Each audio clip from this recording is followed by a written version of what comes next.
Republik yang telah diproklamirkan dengan resmi diobrak-abrik Belanda dengan segala tipu daya, dibagi-bagi menjadi beberapa negara bagian, dan dijadikannya Republik kita menjadi Republik Serikat, di mana Republik yang sah hanya merupakan bagian kecil dari Republik buatan si penjajah. Belum lagi gangguan dari dalam sendiri akibat masuknya faham komunisme yang semakin merasuk, meracuni anak bangsa hingga semakin menambah suburnya Partai Komunis Indonesia (PKI) yang pada akhirnya mereka melakukan pemberontakan yang terkenal dengan nama peristiwa Madiun. Bangsa terpecah belah, porak-poranda, negara terbagi-bagi sebagai akibat dari perundingan konferensi meja bundar di Den Haag. Namun, ada seorang negarawan yang arif dan bijaksana dapat menangkap keinginan dari apa yang sesungguhnya terpendam di lubuk hati setiap insan Indonesia.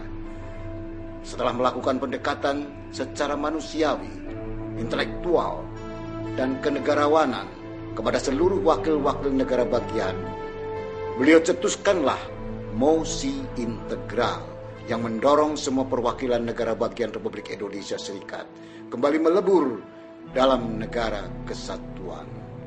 Maka pada tanggal 16 Agustus 1950 diproklamasikanlah Negara Kesatuan Republik Indonesia (NKRI). Orang menyebutnya sebagai proklamasi kemerdekaan Indonesia yang kedua. Sang negarawan itu tak lain adalah Muhammad Natsir. Negara bagian itu Republik Indonesia, Pasundan, negara Indonesia Timur, negara Sumatera Timur, ada 15 negara bagian pada waktu itu. Waktu itu ramai sudah ketegangan politik di Parlemen Republik Indonesia Serikat, RIS itu, supaya kembali ke negara kesatuan. Nah, tapi bulan April, negara bagian itu tinggal 3 saja, yaitu Republik Indonesia yang berpusat di Jogja, kemudian negara Sumatera Timur yang berpusat di Medan, dan negara Indonesia Timur pusat di Makassar. Nah, kedua-dua negara bagian ini yang dibentuk di zaman revolusi itu oleh Belanda itu mengalami krisis. Tapi menjadi masalah bagaimana caranya mengatasi itu. Nah, kedua negara bagian ini menyerahkan nasib mereka kepada RIS, kepada pemerintah Hatta yang Perdana Menteri. Nah, RIS lah yang berunding dengan Republik Indonesia. Ada kemacetan sebenarnya.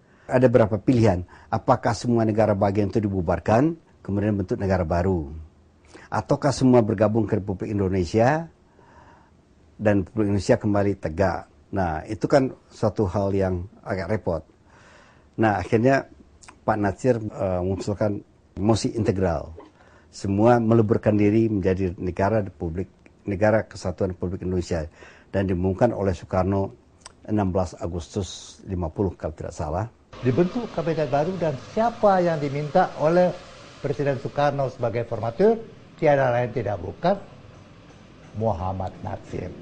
Dengan begitu, Muhammad Natsir menjadi Perdana Menteri kembali Republik Indonesia namanya bulan Agustus tahun 50. Tokoh yang lahir seabad yang lalu itu sangat besar jasanya bagi kehidupan bangsa ini.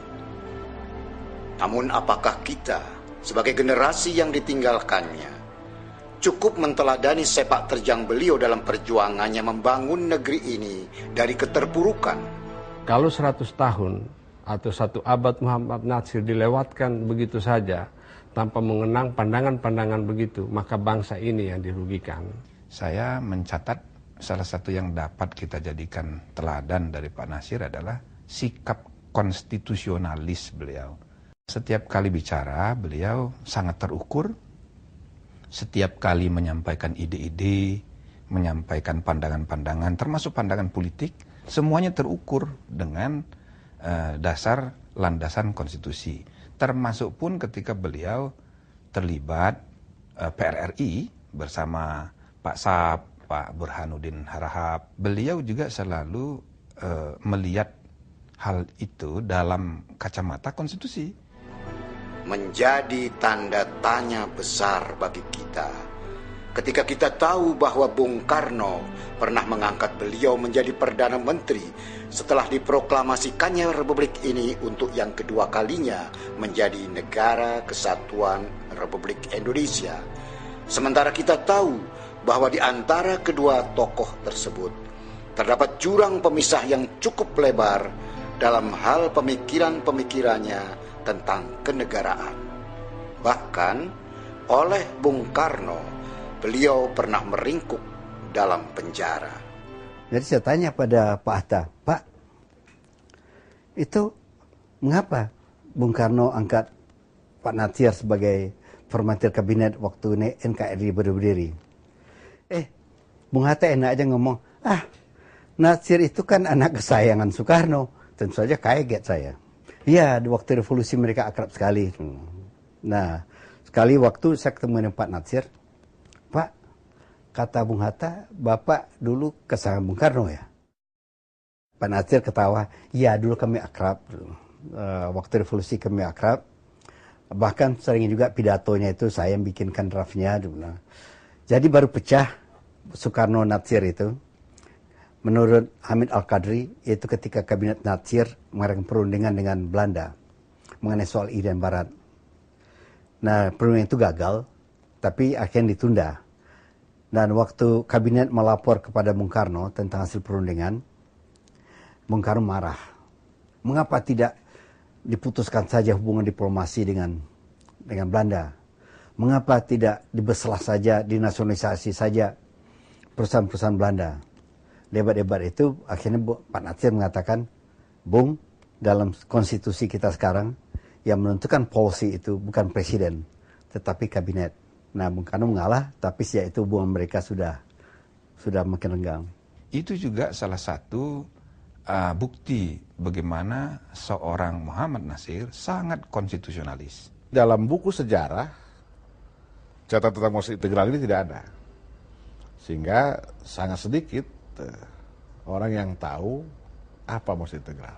Sebagai salah satu tokoh yang pada saat Indonesia ini masih awal-awal, masih sangat susah, peranan Muhammad Natsir itu luar biasa dikenal.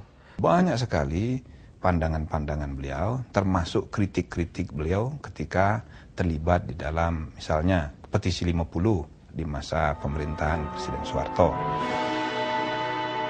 Para penatangan petisi 50 itu kemudian mendapatkan tekanan politik, didiskreditkan di dalam pergaulan di masyarakat, tidak boleh satu atap dengan presiden atau wakil presiden, tidak boleh mendapatkan pinjaman di bank, tidak boleh keluar negeri. Pokoknya berbagai hak-hak perdatanya dimatikan. Waktu petisi 50 itu di depan rumah itu khusus dikontrak oleh intelijen untuk mengawasi rumah. Ya.